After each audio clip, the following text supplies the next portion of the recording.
जय श्री कृष्णा, जय श्री राधे। अर्चना के कृष्ण गुणगान चैनल पर आपका स्वागत है। कृष्ण की जब बाल लीलाओं की बात आती है तो पूतना राक्षसी का वर्णन जरूर आता है। पूतना कंस की दासी थी। पूतना एक शक्तिशाली राक्षसी थी, लेकिन पूर्व जन्म में वो राजकन्या थी। आइए जानते हैं पूतना की कहानी। पूतना कौन थी? पूतना पिछले जन्म में राजा बलि की पुत्री थी, जो कि एक राजकन्या थी। पिछले जन्म में पूतना का नाम रत्नमाला था। एक कथा के अनुसार एक दिन राजा बलि के यहाँ बामन पधारे। भगवान बामन की सुंदर और मनमोहक छवि देखकर रत्नमाला के मन में ममत्व जाग उठा। भगवान बामन को देखकर वो मन ही मन में सोचने लगी कि काश मेरा भी ऐसा पुत्र होता, मैं उसे हृदय से लगाकर प्रेम करती और दुग्ध पान करवाती।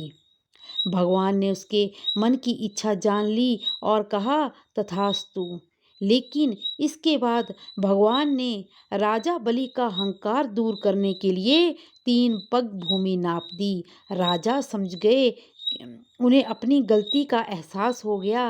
राजा ने बामन देव से क्षमा मांगी, लेकिन इस घटना को रत्नमाला दूर से देख रही थी। रत्नमाला को लगा कि वो उसके पिता का घोर अपमान कर रहा है।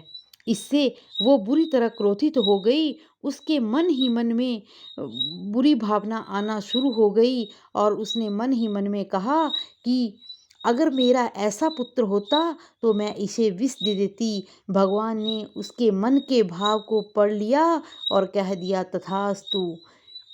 रत्नमाला अगले जन्म में बनी पूतना। अगले जन्म में भगवान द्वारा तथास्तु कहने के कारण पूतना राक्षसी के रूप में उसने जन्म लिया।